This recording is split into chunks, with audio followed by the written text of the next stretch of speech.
Anjing. Sorry. Straight lupa. Patah lapar tak kita I bawa untuk you ni. Apa dia? Ada special. Buah-buahan ni mesti Patah suka.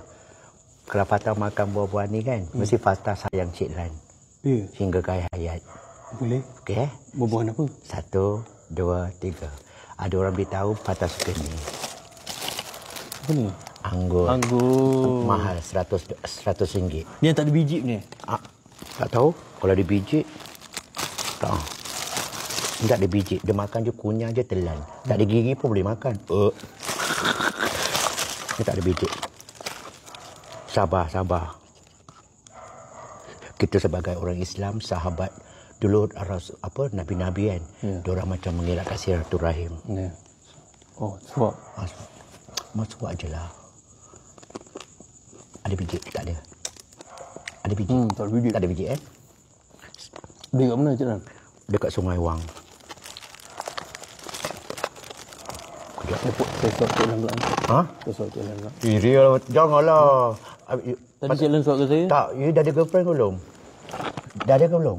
Saya? Nanti tu marah, diorang tak marah. Marah siapa? Nanti diorang marah suap-suap macam tak ni. Apa. Betul ke? Cik Lan suap saya suap Cik Lan. Kita lelaki. Lelaki Kan haram pun. Suap. Ni kau punya. Ni aku punya.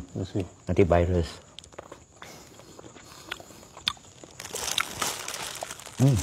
Dah? Selalu aktiviti... Tak ada. Benda ni kan diorang dah keluar kan. Kita berdua je kan. Selalu inilah aktiviti dia. Kita makan. Nak hilangkan. Nak hilangkan sakit. Nanti jangan makan dulu. Buat gini. Nanti dulu. Dia ada 2 section. Tadi you suapkan Cik Lan, Cik Lan suapkan kan.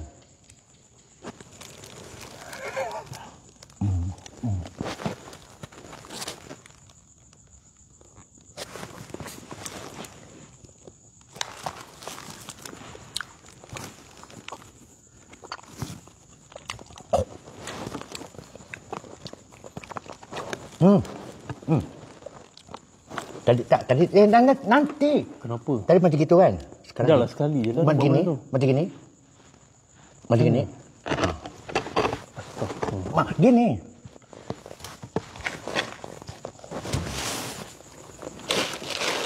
Dia kena pair. Sedap lah ni. Sedap. Pasal suka yang manis-manis kan. Disimpan buat balik nanti kita. Ya, kau nak lagi suka. Satu. Lagi? Dia satu. Last. Tapi kan betul pun kita punya aktiviti pun dah tengah malam macam ni.